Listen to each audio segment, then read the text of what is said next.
Now recognize Mr. Isaacman for his opening statement. Thank you, Chairman Cruz, Ranking Member Cantwell, Senator Sheehy for that very generous introduction, and distinguished members of the committee.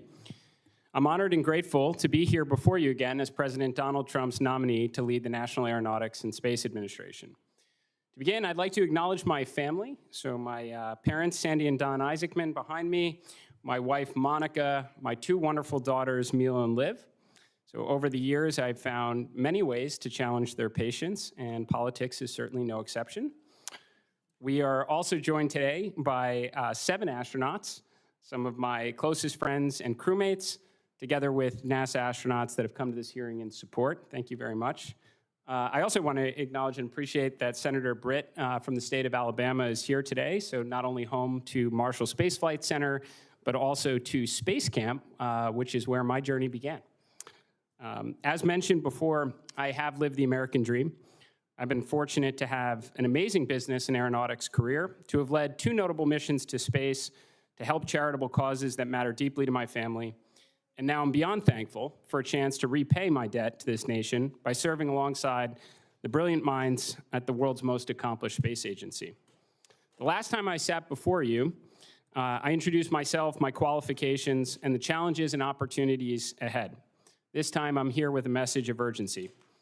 After more than a half-century, America is set to launch NASA astronauts around the moon in just a matter of months. This is a challenging endeavor, to say the least, and one that requires full-time leadership. Secretary Duffy, in his letter to this committee endorsing my nomination, emphasized this point. The message is shared by more than 4 dozen other letters of support, including an online petition started by members of the NASA workforce and a letter from 36 NASA astronauts who, like me, have sat through anomaly investigations, launch and flight readiness reviews, and have accepted the risks of going to space and understand what is at stake. And I know it's not lost on anyone in this room that we are in a great competition with a rival that has the will and the means to challenge American exceptionalism across multiple domains, including in the high ground of space. This is not the time for delay, but a time for action. Because if we fall behind, if we make a mistake, we may never catch up, and the consequences could shift the balance of power here on Earth. This Congress, and specifically this committee, understand the urgency of the moment, placing a historic investment in human space exploration that President Trump signed in the One Big Beautiful Bill. It's now time for NASA and its partners to deliver.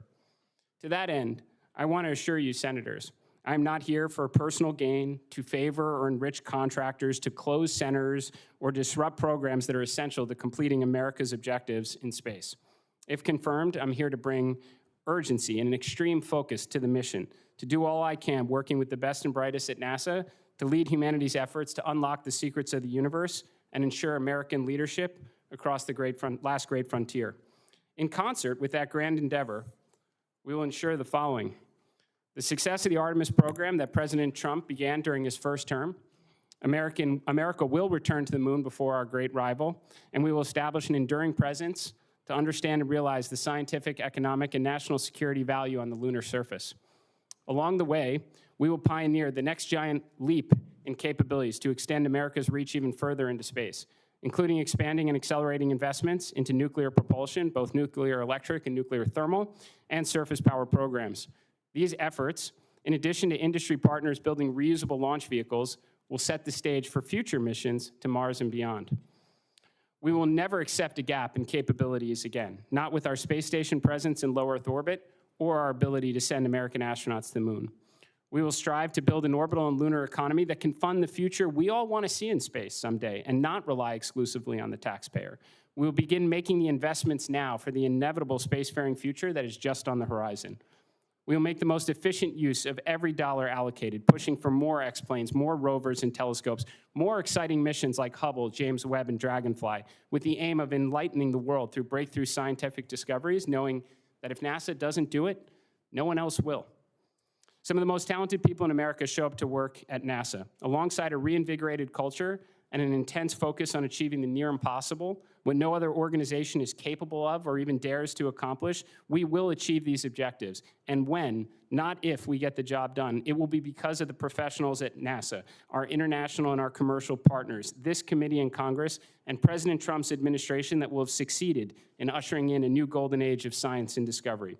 We'll do it for America, for humankind, and in doing so, we will inspire the world and generations to follow to take us even farther.